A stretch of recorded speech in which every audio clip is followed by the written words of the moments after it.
third myth that people have. Yeah, this is interesting. This is a myth that is very much true only in the last 20, 23, 24, etc. This myth by itself did not exist a couple of years back. This myth is created because I think, yeah, as technology changes, as a generation changes, there's a new myth.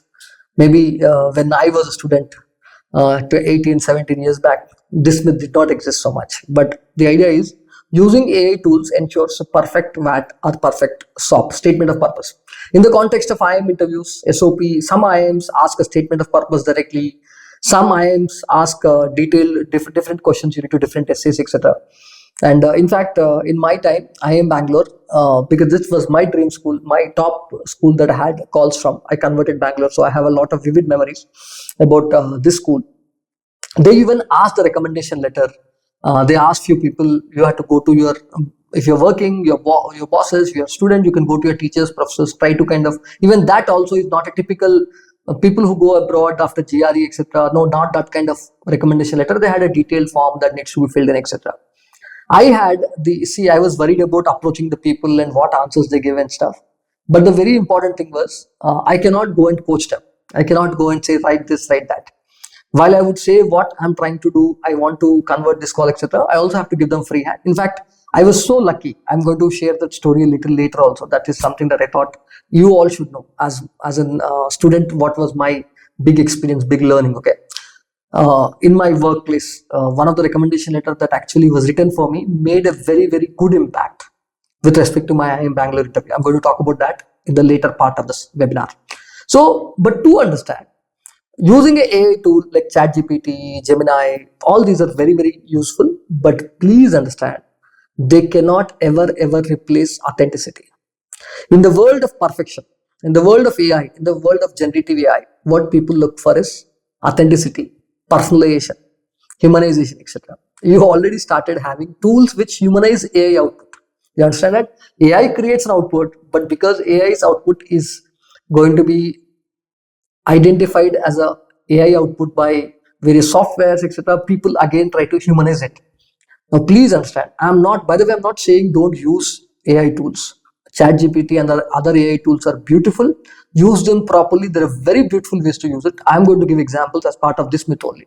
But do understand, but they cannot be the end all. For example, you can definitely use ChatGPT in terms of framing your answer, in terms of bettering your answer for a question that is given in an IIM form. One very interesting thing that you can do as opposed to, for example, our time, we whenever we had an IIM form, what I used to do is very clearly, the moment an IIM form has come to me, now it is all online. At our time, it used to become in a physical form. I used to take Xerox copies of it. I used to kind of write answers, versions of it, and then again try to kind of improvise it, show it to friends, take feedback, etc. You guys have an advantage. The moment the question that is there, try to frame your own answer. Always never give an AI tool the first right to frame an answer. Never let it frame an answer. In fact, prompt engineering, someone who is an AI expert, I think I'm a good AI expert. Before AI has come in, I was a good Google expert. I tell Google is a very powerful tool, but how you use Google makes all the difference.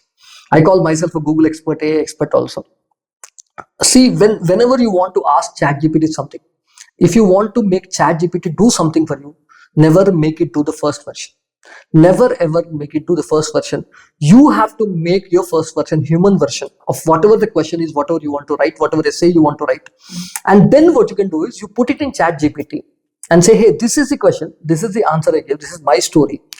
Can you suggest how I can improve it? Can you suggest how I can convert this story? Because see, ChatGPT cannot create a story. Understand this.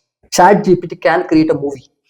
ChatGPT cannot create your life, but ChatGPT can help you improve your profile. Understand the difference. So story has to be yours. Incident has to be yours. Authenticity has to be yours. Reality has to be yours. But then once you put in, hey, how do I present this better?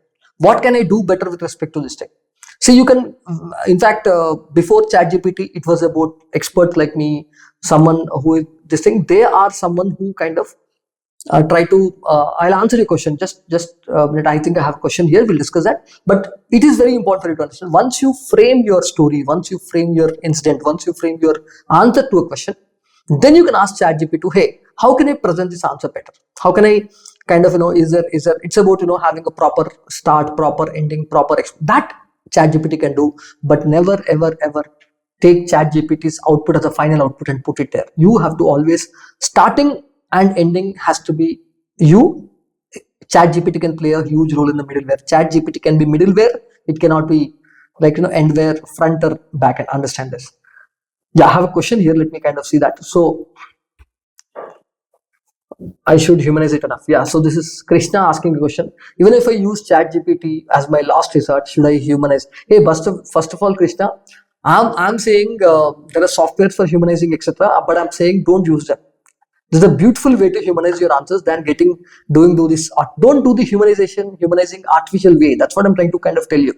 The best way to humanize your answers is always have the first version done by you and feed into a kind of a GPT, put into a generative AI and ask it to improve it.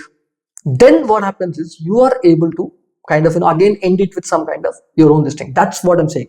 I'm not asking you to kind of add technology. Don't depend only on technology. Technology has to be a slave. It can't be this thing. Yeah, absolutely, Krishna, you're right. Yeah, so human version has to be first. Your answer first, then use AI to kind of improvise it in terms of the language, in terms of how it's being presented, etc. More than language, a lot of people assume generative AI is all about language. No, I don't know if you've heard of a tool called Grammarly. Grammarly existed many years back before the AI has come in, where you kind of your grammar improved, your spellings improved, etc.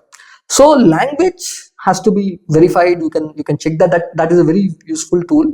But please understand, ChatGPT is all about, it is telling, hey, whether you're presenting your answer in a proper manner, whether you're presenting a story in the present manner. Story is yours, but can I script it better? That's what a ChatGPT can do, right? And that's why I'm saying, once you give your first answer, human answer, your own story, then try to kind of improve it. And then what you can do again is, we try to in the last again, you don't like the language. In fact, if you ask me, language has to be yours, not the computer's. Computer can, I mean, the AI can give a language, but if it's giving a vocabulary that you don't use regularly, why do you have to do it? Like, don't do that. Because think of it, the professors there are people who are in 50s. They have done so much, they have done so many research papers, they understand it. Just because they are trying to be humble doesn't mean they don't know you. So what happens there is, they see your answers and they talk to you, the language you're using versus the language that the profile is showing. If the language is very different, what is the first feel we get?